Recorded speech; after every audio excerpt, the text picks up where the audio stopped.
کے باوجود بھی میرا کاروبار تو چل رہا ہے. میں سودی کاروبار کر رہا ہوں, لوگ تو میری عزت کر رہے ہیں. مسجد کی کمیٹی کا میں صدر بھی ہوں, میں معززین شہر میں شامل بھی ہوں. لوگ مجھے جلسوں میں مہمان خصوصی بھی بلاتے ہیں. میں ایم پی اے بھی منتخب ہو گیا ہوں, مجھے وزارت کا قلمدان بھی سونپ دیا گیا ہے. وہ میاں اللہ کی نظر میں ان چیزوں کی اہمیت ہی نہیں ہے. یہ چیزیں ہوتی کیا ہیں؟ وہ یہ نہیں چھینتا, وہ ہدایت چھینتا. وہ روٹی نہیں چھینتا, وہ تو نمرود کو بھی روٹی دیتا تھا. اس نے کبھی سورج کو منع نہیں کیا کہ اس کے گھر میں روشنی نہ کر. یہ حامان کا گھر ہے, یہ قارون کا گھر ہے, یہ میرے دشمنوں کا گھر ہے, اس کے گھر میں روشنی نہیں ہونی چاہیے. چاند کو کہتا ہے اپنی کرنیں بکھیر, سورج کو کہتا ہے اپنی روشنی بکھیر. جس طرح باجزید کے گھر میں روشنی ہوتی ہے, اس مکار کے گھر میں بھی ایسی روشنی ہوتی ہے. فرق نہیں پڑتا. تو وہ کرم نوازیاں تو نہیں رکتی, لیکن اللہ جب کسی سے ناراض ہوتا ہے تو اس سے ہدایت کی توفیق سلب کر لیتا ہے, تو اعلان جنگ ہوتا ہے. تو پھر وہ ٹکرے بھی مار رہا ہو تو اس کی رسم کی نماز ہوتی ہے, اس کا ماتھا جھک رہا ہوتا ہے, دل نہیں جھک رہا ہوتا, کیونکہ ہدایت سلب کر لی گئی. جب اندر سے روح ہی نکال لی جائے تو باقی بچتا کیا ہے. یہ بات ذہن میں رکھیے گا کہ اللہ تعالیٰ جل شانہ نے ہمیں جن کاموں سے روکا ہے, جن کاموں سے منع کیا ہے, ان کاموں کے کرنے میں ہمیں کبھی بھی بھلائی اور خیر نہیں مل سکتی. یہ ہم جب اچھی طرح سے ذہن نشین کر لیں, اگر اللہ پر ہمارا یقین اور یقیناً اس پر ہمارا ایمان ہے, تو پھر وہ امر جو اللہ کی طرف سے جن سے روک دیا گیا, تو ہم کبھی بھی ان کے قریب تک نہ جائیں.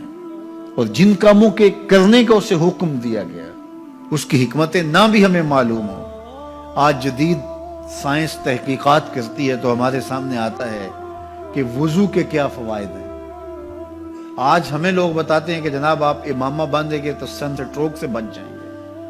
آج دنیا تحقیق اور جستجو کر کے نماز اور دوران خون اور جو ہے وہ نماز کی برکتیں اور کتنی بیماریوں سے نماز کے ذریعے سے بچنے کی کہانیاں سناتے ہیں. اچھی بات ہے, نماز سے صحت پہ اثر پڑتا ہے. یہ اچھی بات ہے کہ وضو سے بہت ساری بیماریوں سے نجات ملتی ہے. یہ اچھی بات ہے کہ سر پہ امامہ باندھ لے تو سن سٹروک سے بچ جاتے ہیں. یہ اچھی بات ہے کہ آپ روزہ رکھتے ہیں تو کینسر جیسے امراض سے آپ کا بچاؤ ہوتا ہے. یہ اچھی بات ہے کہ فلاں عمل کرتے ہیں تو فلاں ہوتا ہے. لیکن صاحب, ہم سن سٹروک سے بچنے کے لیے امامہ نہیں باندھتے, ہم محمد عربی کی ادا کے لیے باندھتے ہیں. دوران خون کے لیے نماز نہیں پڑھتے, ہم رب کے حضور سجدہ ریزی کے لیے اس کے حضور اپنی نیاز مندیوں کا سر جھکاتے ہیں. تو حکمتیں بھی ہیں, وہ برکتیں ذیل میں آتی ہیں. تو یہ بات ذہن میں رکھیے گا. غزنوی کا وزیر اس سے حسد کرتے ہوتے تھے کہ اس میں کیا خصوصیت ہے کہ بادشاہ اسی کو اہمیت دیتا ہے. ایک دن بادشاہ نے کوئی تربوز کاٹا, کوئی خربوزہ کاٹا یا کوئی اور ایسی چیز تھی, تو جس کو بھی دیا تو وہ کڑوا تھا, تو اس نے چوہی چکھا تو پھینک دیا. اور پھر بلایا یاس کو اور اس کو کاٹ کے اس کی پھانک دی, تو ایسے لطف سے کھانے لگا کہ جیسے اس سے لذیذ کبھی پھل زندگی میں دیکھا نہ ہو. تو سارے اندر ہنس رہے تھے, ایک دوسرے کو آنکھوں سے اشارہ کر رہے تھے, یہ دیکھو بے وقوف. تو بادشاہ رک گیا اور کہا کہ یاس, یہ جو فروٹ تم نے کھایا ہے یہ میٹھا تھا یا کڑوا؟ کہا بادشاہ سلامت کڑوا. تو کہا پھر اتنے ذوق سے کیوں کھایا؟ کہا کہ اس ہاتھ سے میں نے میٹھی نعمتیں کھائی ہیں, آج کڑوی ملی ہے تو تھوک دوں؟ کہا ایسا نہیں ہو سکتا.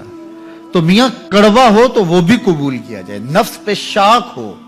کڑوی وہ چیز ہوتی ہے جو نفس پہ شاک ہوتی ہے, نفس کرنا نہیں چاہتا, لیکن اس کے باوجود تمہارا دل کہے نہیں یہ مالک کی طرف سے ہے. سخت سردی ہے, گرمی کی شدت ہے, پانی ٹھنڈا ہے اور موسم سرد ہے, پانی گرم ہے اور موسم بھی گرم ہے, رات کا پچھلا پہر ہے, تھکے ہوئے ہیں, لیکن آپ اس کے باوجود بھی اپنے رب کے حکم کو بجا لاتے ہیں. نفس پہ شاک ہے, لیکن سینے میں ٹھنڈ ہی نہیں پڑتی جب اس کے حضور سجدہ ریزی نہیں کر لیتے. تو اس کے حکموں کو بجا لانا اور اپنے نفس کو پیچھے کر دینا اور اپنی خواہشات کے گلے پہ چھری پھیر دینا اور مالک کی رضا میں اپنے آپ کو گم کر دینا, یہی زندگی ہے اور یہی بندگی ہے. تو اس لیے مجھے اور آپ کو اس بات پہ غور اور تدبر کرنا چاہیے کہ ہم اس مختصر زندگی کو اللہ کے احکام کی مطابقت میں گزارنے کا عزم کریں، وہ بات چھوٹی سے چھوٹی ہو یا وہ بات بڑی سے بڑی ہو، وہ احکام ہماری زندگی کے اندر نافذ العمل ہو۔ میں پھر وہ بات کہوں گا جو بار بار کہتا ہوں کہ میرے بزرگ ہم سے کہا کرتے تھے، یہ نہ ہو کہ لوگ تمہیں پوچھیں تم کون ہوتے ہو اور تمہیں بتانا پڑے کہ ہم مسلمان ہوتے ہیں۔ فرمایا کرتے تھے صاحب نہ کسی کو پوچھنا پڑے نہ تمہیں بتانا پڑے، تمہاری وضاحت، تمہارا طرز زندگی، تمہارا انداز معاشرت ایسا خوبصورت ہو، تم دور سے آ رہے ہو لوگ پہچان کے کہیں وہ دیکھو محمد عربی کا غلام آ رہا۔ تم شکل سے پہچانے جاؤ، تم کردار سے پہچانے جاؤ، تم وعدے سے پہچانے جاؤ۔ کتاب کا نام ہے بشر القیب فی لقاء الحبیب۔ حضور علیہ السلام کی ملاقات کے حوالے سے یہ کتاب امام سیوطی علیہ رحمہ کی مصنفہ ہے۔ اس میں ایک واقعہ انہوں نے لکھا کہ ایک شخص قبر میں اترا اور نکیرین آئے اور انہوں نے سوال و جواب کا سلسلہ کیا، من ربوں کا، ما دینوں کا۔ اچھا، اس کی داڑھی میں چند بال سفید تھے جن کو وہ مہندی لگایا کرتا تھا۔ تو جب منکر نے کہا کہ من ربوں کا، تو نکیر نے اس کا ہاتھ پکڑ کے پیچھے کھینچتے ہوئے کہا، اس سے سوال پوچھ رہا ہے، تو دیکھ نہیں رہا اس کی داڑھی میں اسلام کا نور چمک رہا ہے، اس کی داڑھی میں اسلام کا اجالا تمہیں دکھائی نہیں دے رہا؟ تو تمہاری وضع قطعی ایسی ہو کہ فرشتے بھی دیکھیں کہ یہ حضور کا غلام آ رہا ہے۔ اللہ کے ذکر سے رخ پھیر لے، اللہ کی یاد سے رخ پھیر لے، اللہ کے دین سے اعراض کرے، تو پھر خدا شناسی، قناعت، توکل اور اعمال خیر تو اس سے چھن ہی جائیں گے، اس کو خود فراموشی کے عذاب میں مبتلا کیا جاتا ہے۔ اور قرآن مجید نے ایک دوسرے مقام پہ ارشاد فرمایا، وَلَا تَكُونُوا كَالَّذِينَ نَسُوا اللَّهَ فَأَنسَاهُمْ أَنفُسَهُمْ۔ ان لوگوں کی طرح نہ ہو جانا جنہوں نے رب کو بھلا دیا، وہ بھول گئے، اپنے رب کو بھول گئے۔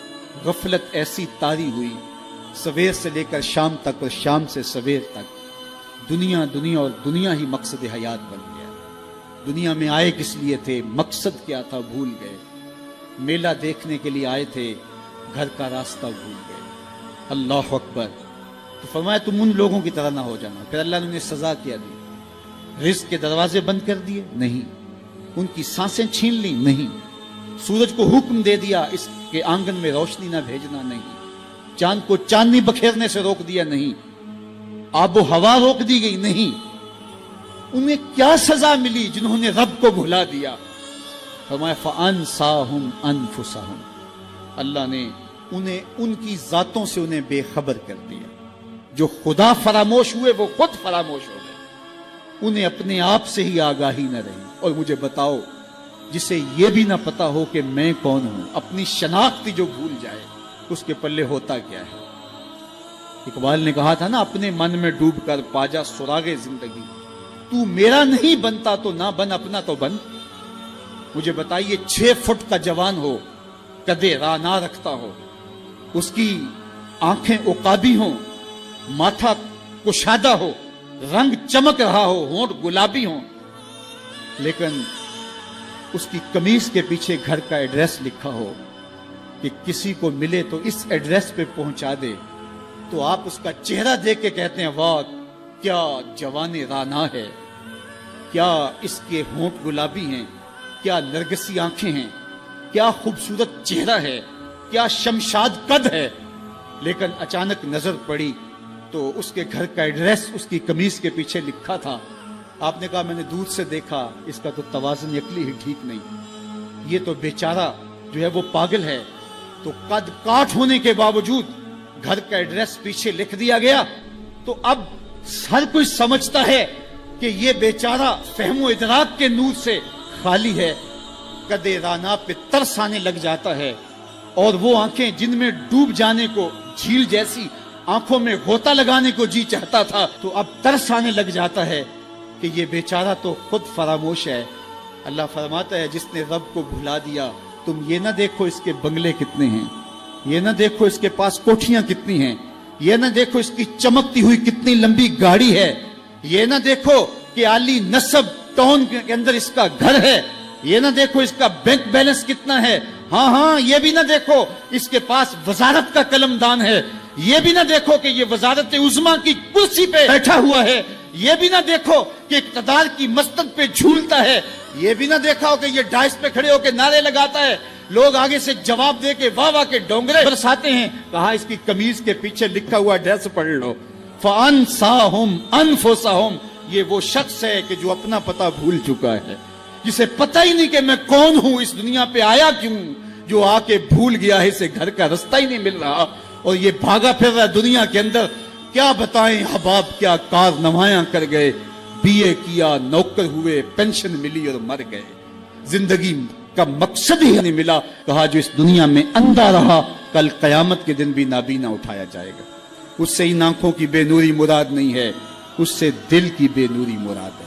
اسی لیے اقبال نے کہا تھا دل بینا بھی کر طلب خدا سے, کہ آنکھ کا نور دل کا نور نہیں ہے. آنکھ کا نور اور ہے, دل کا نور اور ہے. تو ہم دنیا کی مادی چمک کو دیکھتے ہیں, میرا مالک کہتا تمہارا دل ستھرا ہونا چاہیے. تمہارا منہ کالا ہو تو کوئی بات نہیں ہے, دل کالے نالوں منہ کالا چنگا, جے کو یہ رمز پچھانے ہو. اصل تو دل کی پاکیزگی ہے, اور دل رب کے ساتھ وابستہ ہو, اس کے رسول کے ساتھ وابستہ ہو. تو جس نے اللہ کے دین سے رخ پھیرا, اعراض کیا, تو پھر اس کا نتیجہ کیا ہو کہ اس کی زندگی تلخ ہو جائے گی.